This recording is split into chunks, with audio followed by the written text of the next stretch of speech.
this is an aerial view of our farm. Dan and I actually live a half a mile to the east of the main farm.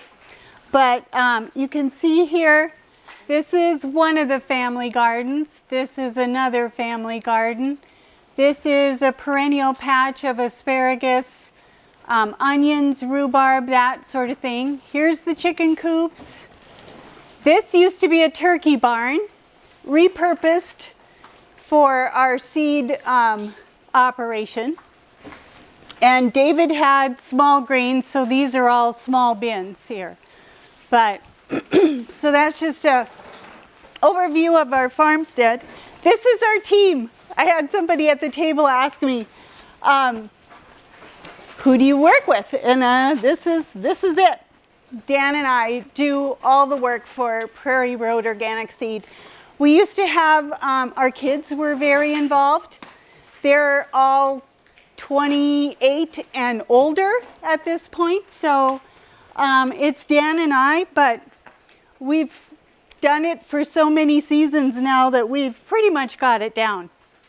So these are all the crops we grow, and I apologize if you can't read that very good.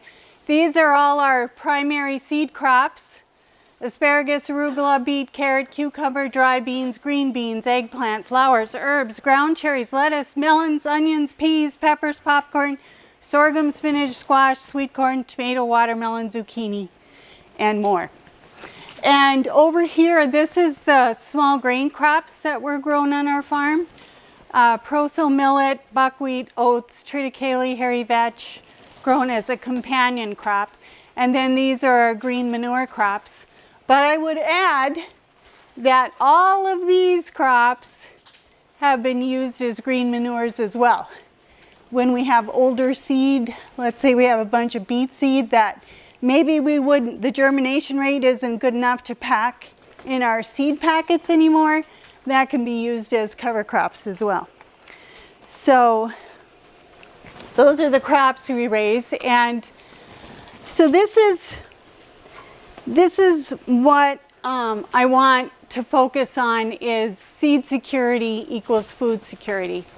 This was taken from the Organic Seed Alliance 2016 State of Organic Seed Report. They said seed largely dictates the quality and the nutrition, or the appearance and flavor and nutritional content of our food. In this way, seed holds endless potential for transforming our food system. So that's why we're going to ratchet down. Lindsay gave us like the big flyover, and we're going to ratchet down and really focus on seed at this point.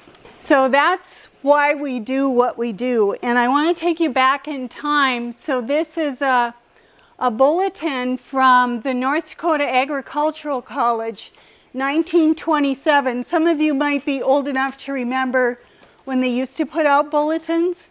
And so this bulletin is written to present to the people of North Dakota a picture of the process, what it takes to, the steps necessary in the development of breeding a new variety, so that perhaps they might be stimulated to undertake practical plant breeding themselves. Well, that's what we actually did on our farm. So this is my brother-in-law, David, and we took this very seriously, where we've been breeding and releasing a number of open pollinated varieties into the seed trade, and doing selection work on our favorite open pollinated varieties to better adapt them agronomically, but also for taste and appearance, and to adapt them to a changing climate, to the changing conditions within our environment, both human-caused and natural, right? Pests and disease are constantly evolving, and so these are the varieties that have been bred on our farm: Sweet Dakota Rose, Dakota Tears Onion, Uncle David's Dakota Dessert Squash, Dakota Black Pop Popcorn, Dakota Sisters Melon, Sweet Dakota Bliss Beets. This work was done firstly, to grace our own tables, right? Allowing us to eat well. And that's always been one of the main focuses of our farm. The garden comes first. And I grew up where the garden was relegated to my mom, and my dad had nothing to do with the garden. And I married into an operation where the garden was the focus, and everybody was actively involved in the garden. And so the focus was on feeding our family well, feeding ourselves first. And the plant breeding really wasn't undertaken with an eye towards entering into the seed trade. When Dan and I first came back to the farm, we raised turkeys. We were a second generation turkey operation. Their dad raised turkey hatching eggs. And so we came back with an eye towards developing a certified organic turkey production system. We did that for the first 10 years of our married life. The small grains was David's operation, and Dan and I had the turkey operation. Well, we lost our processing plant, so we had to pivot. We had to reinvent ourselves. We weren't going to leave the farm. So we basically were students of holistic management at that time and started asking ourselves, what else? What else are we good at? What skills do we have? And we landed on the garden and on seed. And we had our own varieties that we had bred. And we started out as contract producers, so we were growing for other garden seed companies. And 12 years ago now, we started offering our own seed through our own seed company. So most of the work of breeding those varieties predates our engagement with the seed industry. So here's a picture of our east garden, and you can't see this here, but I actually have a reference to a YouTube video here. This is under a deep mulch garden system, and it's influenced by Ruth Stout's No Work Garden, if any of you have ever seen that book. And so it's never tilled except for there's a line hoed down the middle of this row to plant the peas. So that's the only tillage that goes on in our garden. So we really are inspired by those that came before us. This is the only other seed company, well, Agassiz Seeds is located in Fargo, but this was the seed company, the garden seed company that was started here in North Dakota. And it was Oscar H. Will and Company Pioneer Seed House was what it was called. He arrived in Bismarck in 1881, established the Bismarck Greenhouse and Nursery, and that was 9 years before the Ag College was even set up. So the Ag College was established in 1890 and later became part of North Dakota State University. So that's actually a postcard of the first buildings at NDSU that was the Ag College. So you might actually recognize some of those buildings if you study that. So the first annual catalog referred to Oscar as a seedsman, florist, and nurseryman. But he was also a New York transplant. And he had a lot to learn about gardening on the prairies. And he befriended the Mandan, Hidatsa, and Arikara tribes. And their rich agrarian heritage is what helped him really get his seed company established here. They befriended him and they gifted him with many of the varieties that he ended up carrying and offering in his catalog. They gifted their corn, their beans, and their squash, and to name a few. The corn was sold under his Pioneer brand. The Hidatsa red bean is actually the parent bean to our very well-known kidney beans, our red kidney beans. They were bred out of Hidatsa red beans. And in 1888, Oscar Will wrote on his catalog that he was interested in developing regionally adapted varieties. And he called it the Northwest grown seeds and trees. So that was the first reference to a regionally adapted variety. State fairs at that time had played a huge role. That was where you displayed all your produce. People talked about varieties, they discussed which ones were very successful to them, and you showed off your produce. And it played an important role in terms of, you know, being the broadcaster, so to speak, of successful varieties. And you went there to study what's growing well and what's doing well and who's successful growing what. So this is the back cover of a 1958 catalog, and it reads Will's Pioneer Home Garden Collection, featuring the best and hardy varieties for rugged northern climates. The Wills always asserted that the foundation for progress was hard work, personal independence, based on home food production, and garden varieties that were developed for the region's unpredictable climate. So he really emphasized having regionally adapted varieties. But things changed. Home food production was on the decline. By the 1960s, Oscar Will and Company was dissolved. And you can see the nursery. This is his nursery, a drawing of it. And this is what it is today. Do you recognize it? The Kirkwood Mall. That was where he had his trial nurseries and grew much of his seed, and this is what it is today. So, yeah, his trial gardens now sit underneath the mall. So his Oscar Will's Pioneer brand corn, yes, it actually did become Pioneer corn, and it was sold to the Hybrid Seed Company out of Des Moines, Iowa. And it was later bought up by DuPont, and then it was bought up by Dow, and then it was bought up by Corteva. And so you probably know where I'm going to go here. So there's the Pioneer DuPont company, Dow, Corteva, and this is a picture from 2013. Dr. Phil Howard from the Michigan State University started mapping the consolidation of the seed industry. And these red circles here are not only seed companies, but they're also, you would recognize them as being chemical companies. These were companies that were still actually seed companies. But you can see the chemical companies were buying up the seed companies.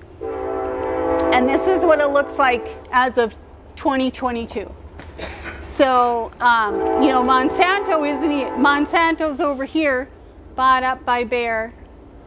That's BASF. Some of these words, there's Corteva. I don't even know the name of that one. But, so that's a picture of what's going on with our seed companies and our seed structure and the control of seed. So it's a picture of corporate control and a corresponding loss of biodiversity. You can imagine any regionally adapted varieties that maybe only had a market in North Dakota. They probably got dropped, right? Those decisions were being made in the boardroom.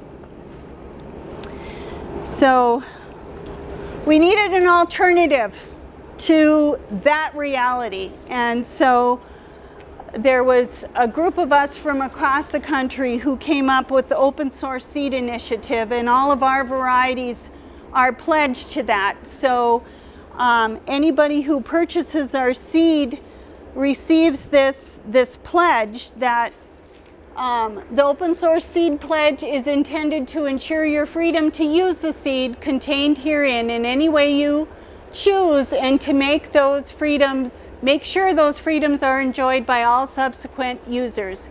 By opening this packet, you pledge that you will not restrict others' use of this seed and their derivatives by patents, licenses, or other means. And you pledge that if you transfer these seeds or their derivatives, you will acknowledge the source and accompany your transfer with this pledge. So the reason for doing this is we're working to keep seed diversity in the public domain so that it's not patented, it's not under a utility patent that bars you from saving seed or breeding with it, and it just literally locks up all of those genetics. So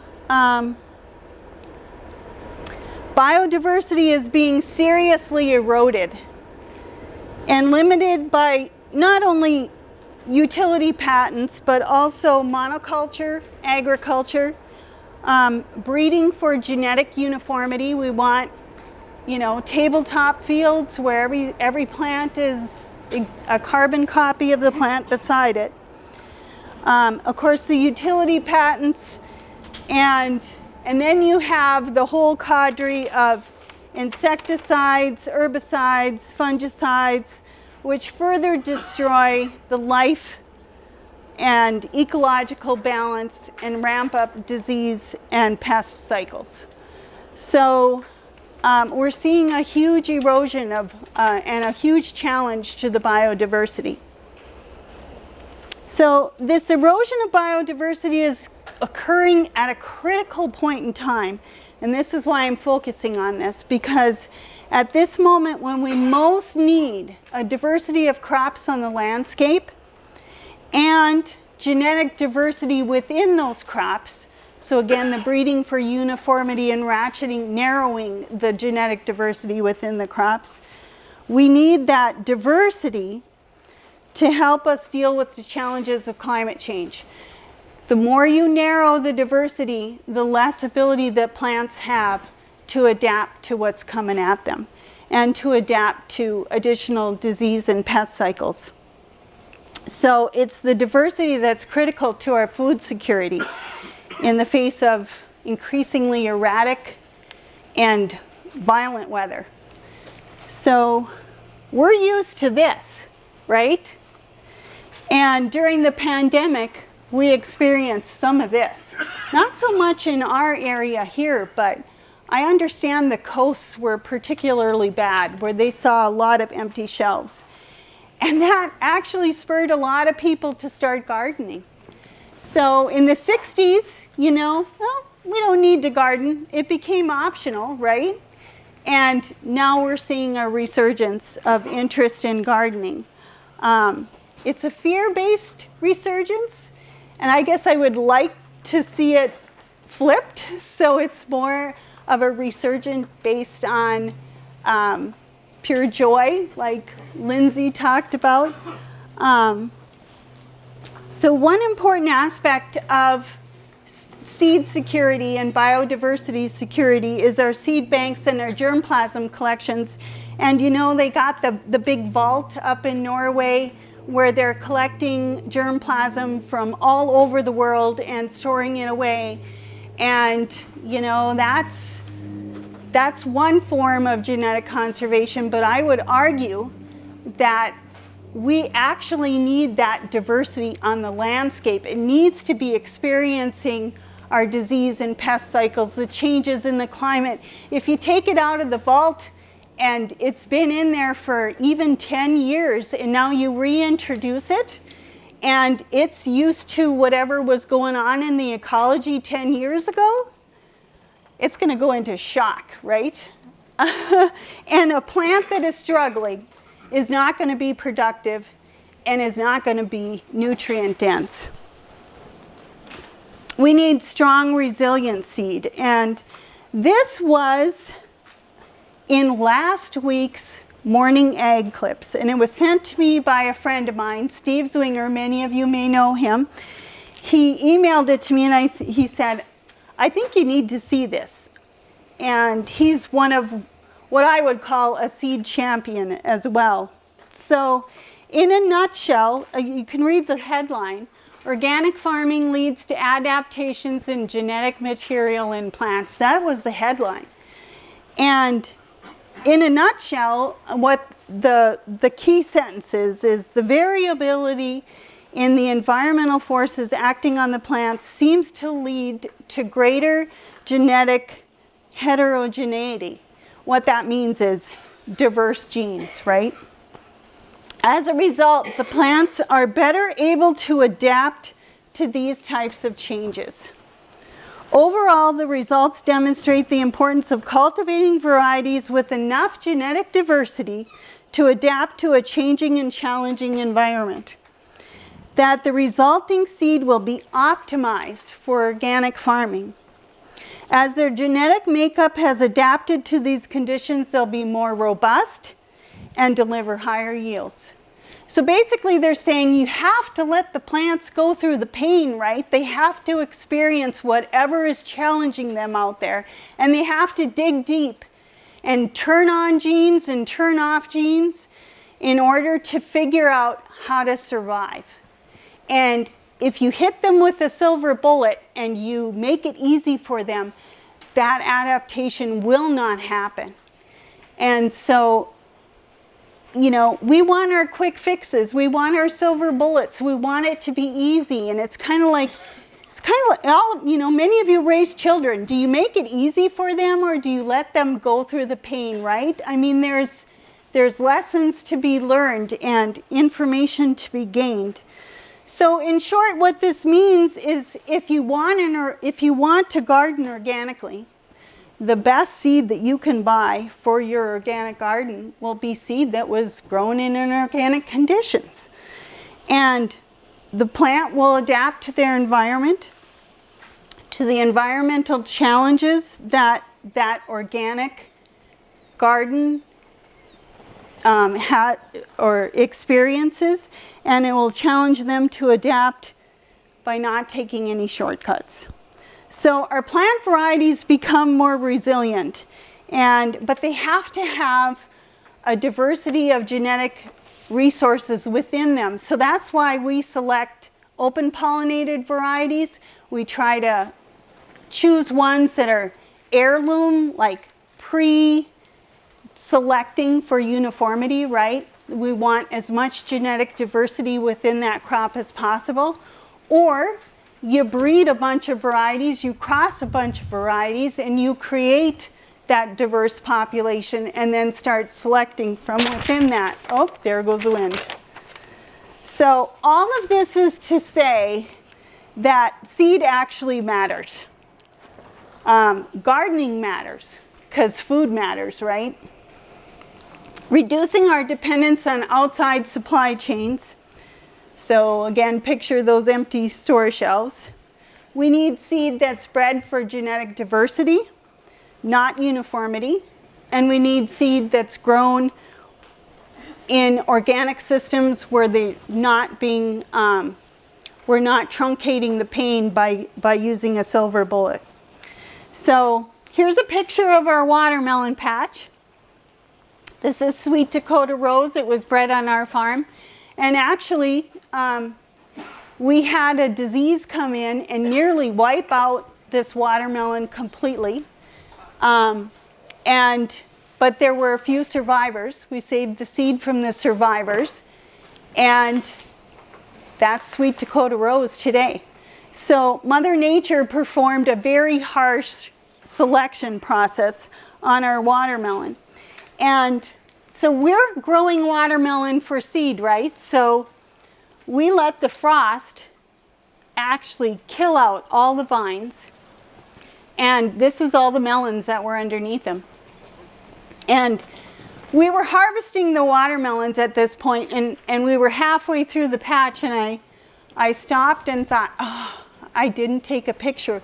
So I'm halfway through that patch. Oh. I'm halfway through that patch, and if I turned around, you'd see behind me a bunch of quartered watermelons that had their seed extracted already. So watermelon carcasses were behind me, which weren't quite as beautiful. So you can see we would quarter them and then extract the seed out with vacuums. So we're vacuuming the seed out of those melons. So this is during hunting season, right? So you got pheasant hunters driving by, and you ought to see them, you know, slow down, do a double take to see what the heck we're doing. We're out there with machetes and vacuums.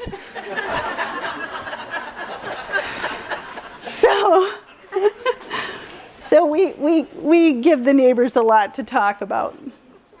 So for this is our Dakota Tears onion. David wanted an onion that was a long storage onion, bred for North Dakota conditions. He didn't like what was out there, so he undertook to breed his own.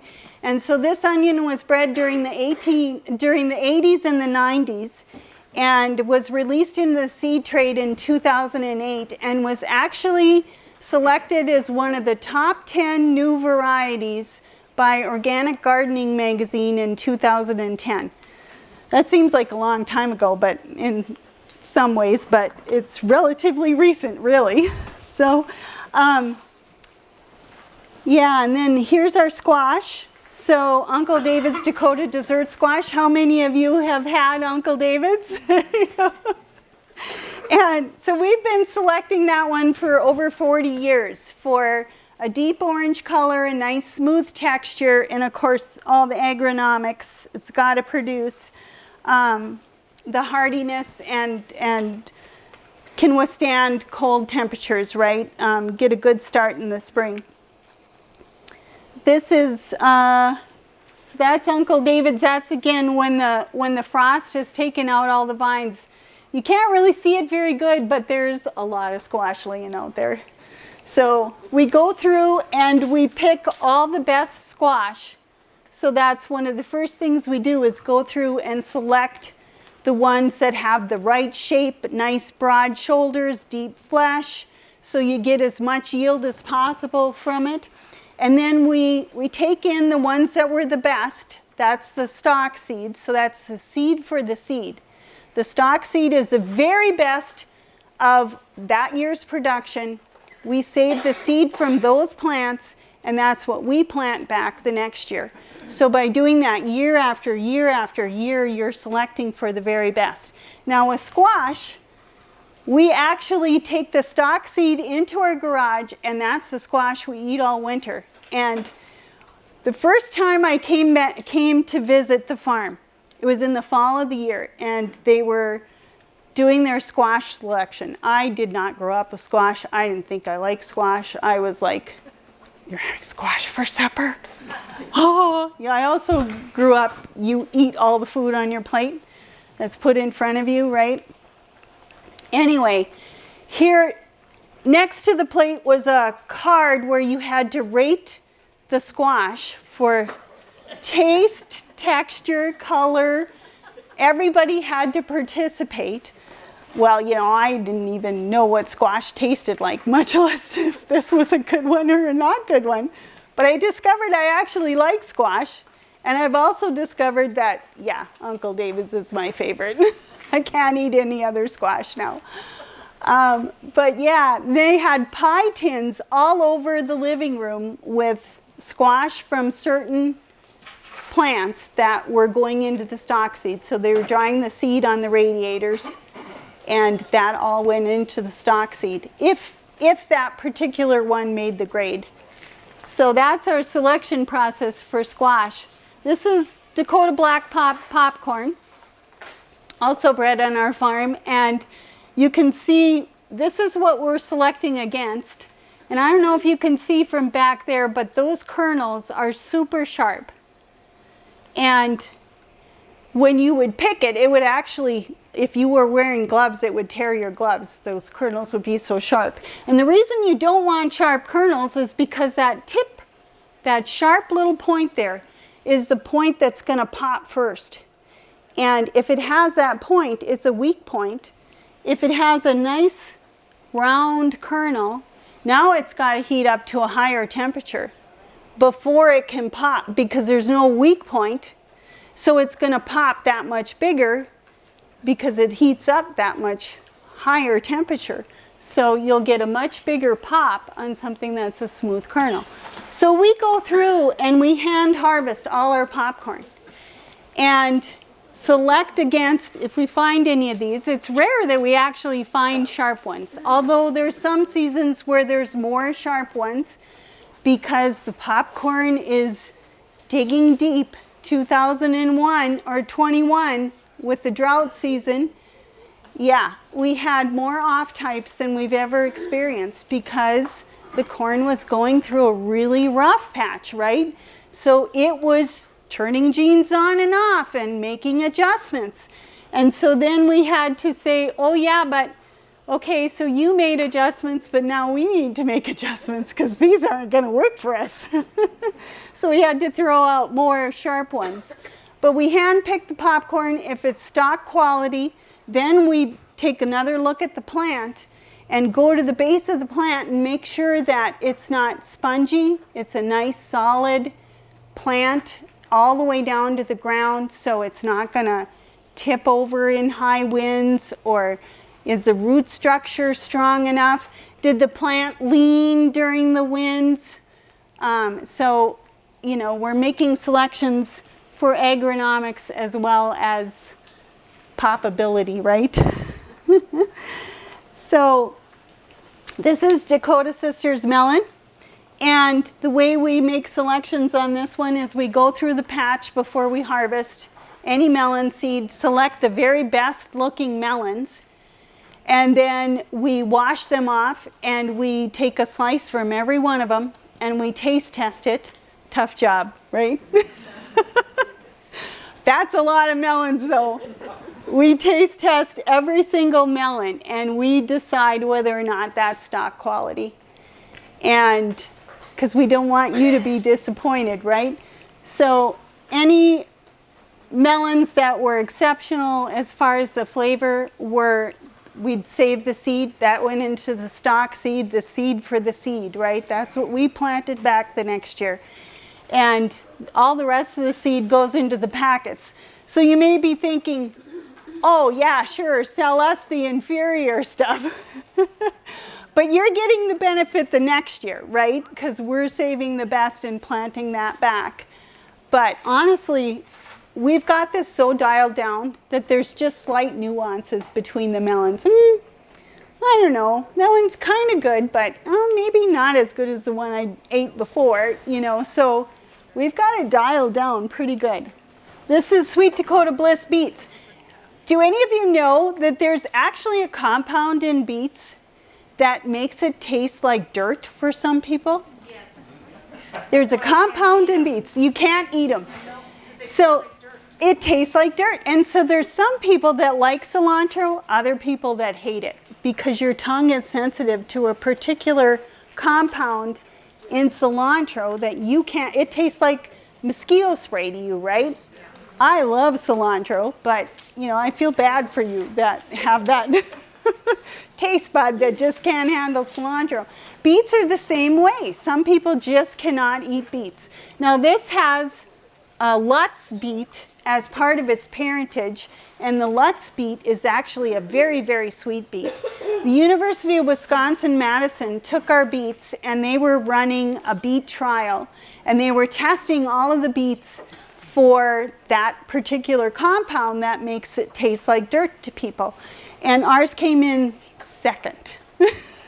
There was one other beet that had a lower level of that compound than ours, but ours came in second. So I'll take that. So if you're one of those people who doesn't like beets, I'm hoping that this will actually help you enjoy your beets.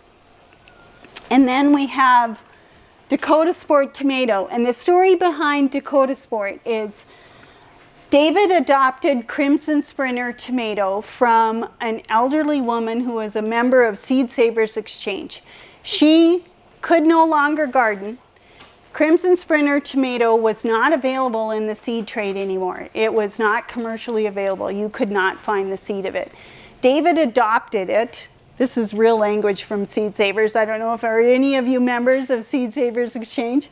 David adopted it, and we had a disease nursery going in our garden where we were actually cultivating tomato diseases in our garden and planting tomatoes in there to make selections in a very diseased environment so that we could select for disease tolerance, right?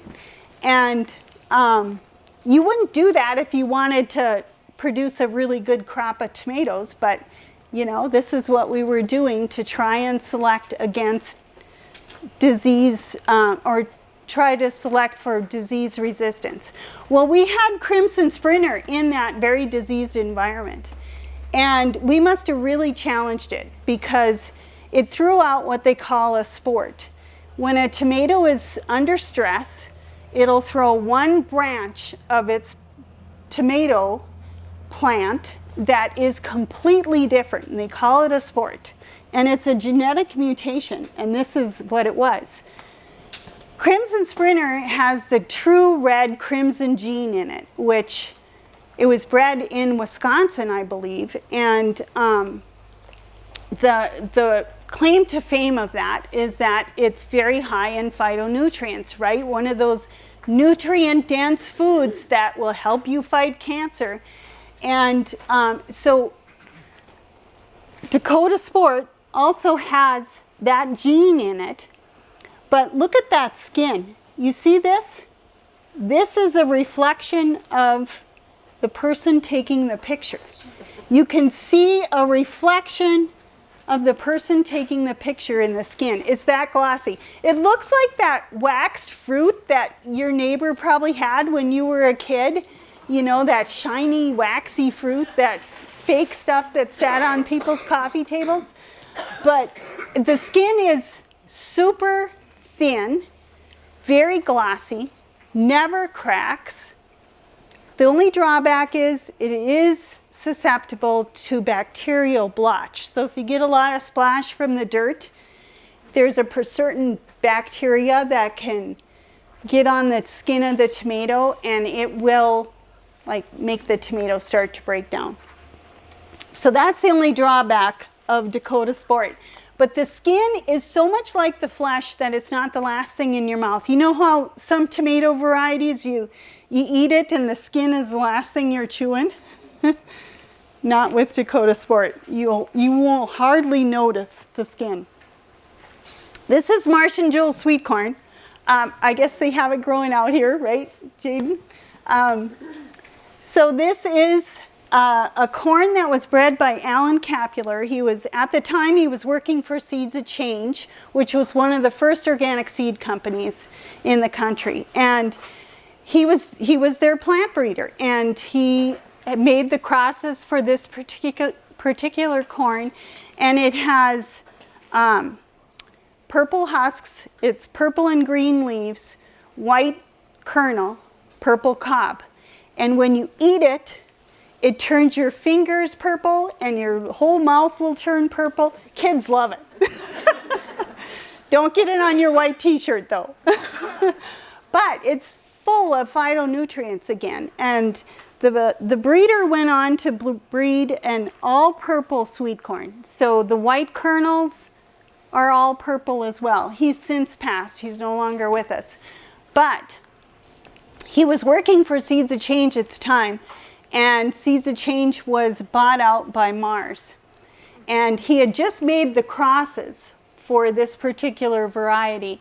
And I was telling this story earlier. I wasn't going to bring this up, but I'm going to tell it anyway. He immediately resigned his position with Seeds of Change in protest to this organic seed company being bought up by Mars. And I don't know how much you guys know about Mars, but they're the chocolate czars, right? And I read the book Chocolate, and you'll learn all you ever wanted to know about Mars. But anyway, he resigned, and we were actually working with Seeds of Change at the time. And so Seeds of Change asked us to true up this corn. So we did the selection work on this corn. And yeah, I think it's a very valuable sweet corn. I love the all purple corn that he went on to breed, but Martian Jewels has a special place in our heart. So this is our Howden Dakota strain pumpkin, and You know, I want to use this slide to tell you that most seed that you buy, you have no idea where it was grown, under what conditions it was grown, even what country it might have been grown in. None of that information is available to the public, right? I mean, you don't get that information when you buy the seed. Yet, as I've shown, many of the traits involving how plants respond to their environments are heritable, right? They're passed down. And this information is so relevant to how a seed will respond to your environment. So when you buy our seed, you know where it was grown, who grew it, who picked it, who cleaned it, who packed it. It's all done by us. So you know exactly where that seed came from. And I would argue that that matters. And we need more people involved in seed production. There's only so many varieties Dan and I can steward. Every year I try to introduce a few more and Dan goes, oh, we can't keep adding every year. I don't know. I think he thinks we're older than we are. So I love to engage with other gardeners, and you know, we've done Pride of Dakota shows for years and have done other shows across the country as well. And talking to gardeners is one of the greatest joys of doing this work, and dispersing seed, right? Sending seed out there. So that is a lot of fun for me. So again, seed largely dictates the quality of our food, from appearance to flavor to nutrition. And in this way, seed holds endless potential to change our seed supply or our food systems. So, seed matters. Seed has a history. It matters how it was grown. It matters who controls seed. Seed encodes what's happening around them in their own genetic code. Seeds are alive. Seeds respond to their environment. Plant good seed and plant a garden. You can tell I'm a little passionate about seed. So there's how you can keep in touch with us. I guess I didn't ask Jaden. I wanted to mention that we just started a new I'm in Your Garden membership. I'm in the Garden membership. So it's geared towards forming community around gardening and exchange of ideas, holding each other accountable, challenging each other, teaching each other, you know, our hard-fought wisdom and your wisdom and experience, and doing that exchange, cross-pollinating, connecting with each other, and we're better together, right? I mean, I can continue gardening in my own little world and not step out of my farm very often, except for in the fall when we start selling seed. And otherwise, I am pretty much at home most of the time. So this is my attempt to broaden my world and to find another way to reach out and connect with people. So if you're interested in that, let me know. Also, you can follow us on Instagram, Facebook, YouTube. I've been focused on this membership, so I haven't done a whole lot with social media, but I'm still doing videos, so I'm posting a new one here shortly. So, all right, with that, I'll open it up to questions.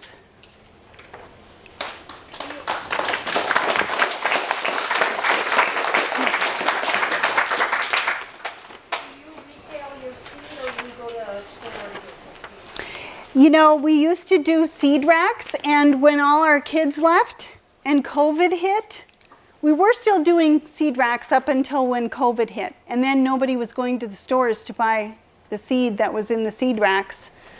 So we just stopped doing it, and it was such a load off our plate, really, that we didn't step back into seed racks. So the only place our seed is available is online. We have our own website, also some seed on Etsy, and a selection of seed on ShopND. And those are the 3 places that our seed is available. So it's all online. I still have a number of people who, we send out catalogs, so it's available through mail order. And I still have a number of elderly people who like to just call me and place their order over the phone. So not very tech savvy. So yeah, thanks for asking. What do you do with all those squash that Uncle David squash you only take, I imagine you can only eat so many, and by the way, I love this stuff, so I eat a lot of it. I'm just wondering what you do you compost it all? Is that what you do? Yeah, so the stuff that we haul in, that's the stock seed that we eat all winter long, that we freeze. Every squash gets used unless it starts to break down, then it goes out to the chickens. So there's squash that we are selecting our stock seed from, but we're also feeding the chickens that nice vitamin A rich squash that turns their yolks a deep orange color. So our chickens eat quite a bit of our squash. But yes, all the seed that so after we've selected our stock seed, we're out there cutting squash open and vacuuming the seed out, and all of the squash, we do it all out in the field, and all of the squash gets left exactly where it was produced. So we compost it in place out in the field. You get some volunteer stuff?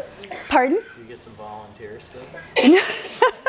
No, actually, well, and so it composts in place. Well, we've basically taken most of the seed from the field, unless you got some green ones, but the seed probably wouldn't be mature. And yeah, you might have volunteers the next year, but our rotation is we go from seed production year, the next spring there's an application of chicken manure, and immediately afterwards it's planted to cover crops to take up all those nutrients, and then hold them in an organic form, and then of course it's incorporated into the soil, goes into a fall planted cover crop, and then is in cover crops all the next year. So it's a 3-year rotation.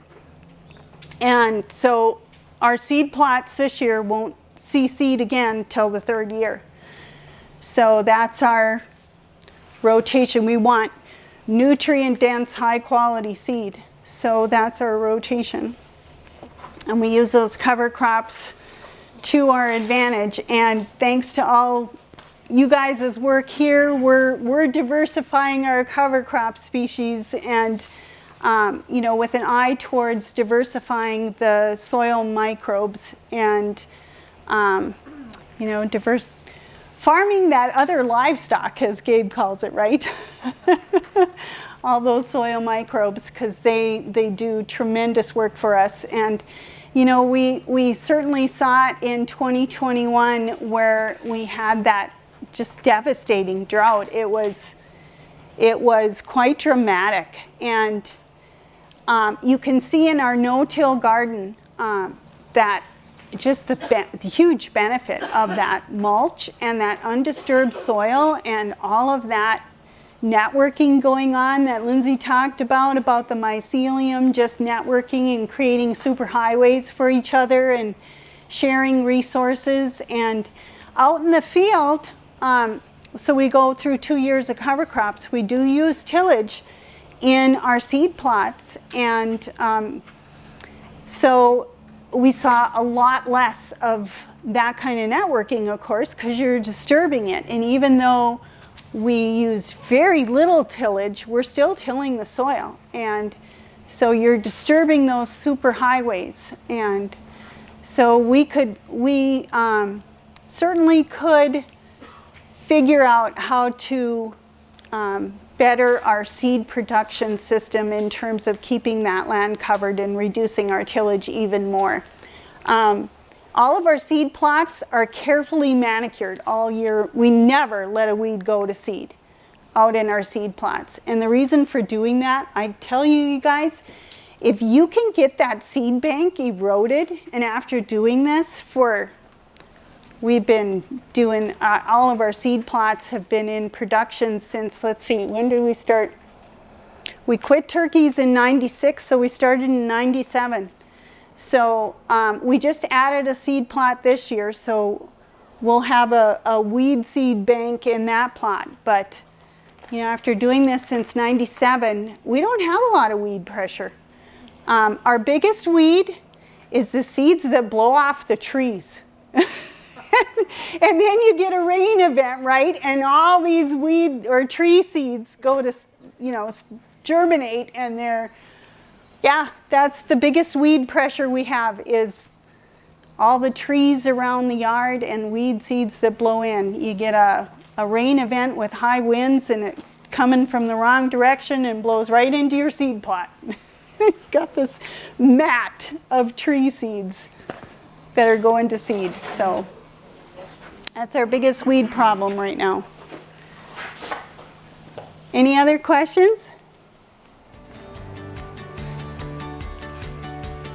Well, thank you, everyone. God, you guys have sat there for a long time.